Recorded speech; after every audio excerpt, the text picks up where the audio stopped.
Baginda sallallahu alaihi wasallam adalah muara kemuliaan. Semua kemuliaan yang hakikat kemuliaan, ya. Kemuliaan nan abadi, kemuliaan yang tidak terbatas dengan waktu. Kalau engkau mencari kemuliaan, maka carilah kemuliaan yang abadi, ya akhi. Jangan cari kemuliaan yang sementara. Sekarang dimuliakan, sekian tahun lagi dihina. Enggak. Jangan cari yang kayak gitu. Cari kemuliaan yang abadi.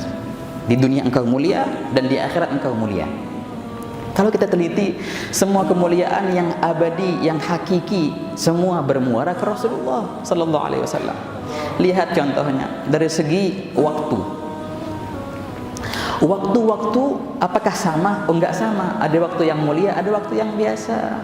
Malam Jumat lebih mulia daripada malam yang lain. Hari Jumat lebih mulia dari yang lain. Begitu. Ramadan mulia. Jadi waktu itu enggak sama, ikhwan. Tahu enggak malam apa yang paling mulia? Kalau bagi Rasulullah yang paling mulia adalah malam Isra dan Mi'raj. Ketika baginda hidup di dunia, malam yang paling mulia adalah malam Isra Mi'raj. Tapi bagi umat Rasulullah, malam yang paling mulia bagi kita apa, ikhwan? Apakah itu malam Lailatul Qadar? Bukan. Malam Isra Mi'raj? Bukan. Malam Nisfu Sya'ban? Juga bukan.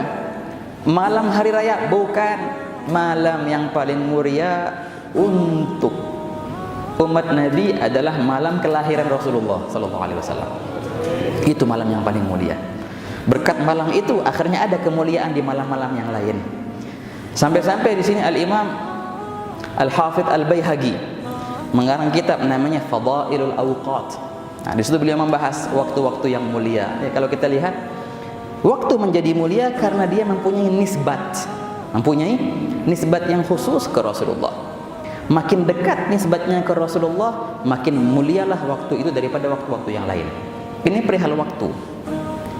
Kalau kita membahas perihal tempat, makan, perihal tempat, apakah tempat itu sama? Oh, tidak. Masjid lebih mulia dari yang lain, betul. Wahakala. Bahkan dalam beberapa athar, ketika seorang muslim berjalan dan dia sedang berzikir, maka tempat yang ia injak tadinya itu, tanah-tanah yang dia injak, itu tanah menyerukan, lagat marrabi al-yawm dzakirun lillah fahal marrabikum. Dia berbangga tanah itu.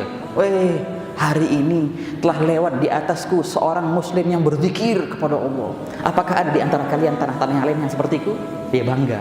Dia menjadi mulia karena ada yang berzikir di atasnya. Mekah menjadi mulia, Madinah pun mulia. Tapi tahu enggak, tempat yang paling mulia itu di mana? Apakah itu di langit? Apakah itu di arsy? Apakah di kursi? Oh, enggak, ikhwan. Ini ijma'. Ulama sepakat sebagaimana dinukil oleh Imam Ibn Abdul Bar dalam ijma'nya. Beliau berkata, tempat yang paling mulia fil alam, di alam semesta ini di mana? Adalah kuburannya Rasulullah sallallahu alaihi wasallam. Tuh, tempat itu paling mulia. Lebih mulia daripada langit, arsy ataupun kursi? Enggak, di situ tempat mulia. Kenapa ya? Karena itu mempunyai nisbat ke Rasulullah. Makin dekat nisbatnya ke Rasulullah, maka makin mulia tempat itu. Sampai-sampai di sini Al-Imam As-Suyuti mengarang kitab Fi Amakinil Ijabah, Uddatul Inabah Fi Amakinil Ijabah, karangan Imam Suyuti. Beliau membahas tempat-tempat yang mulia, tempat-tempat yang di situ dikabulkan doa-doa, yang kalau kita lihat semua itu akan bermuara kemana? Ke nisbat kepada Rasulullah sallallahu alaihi wasallam.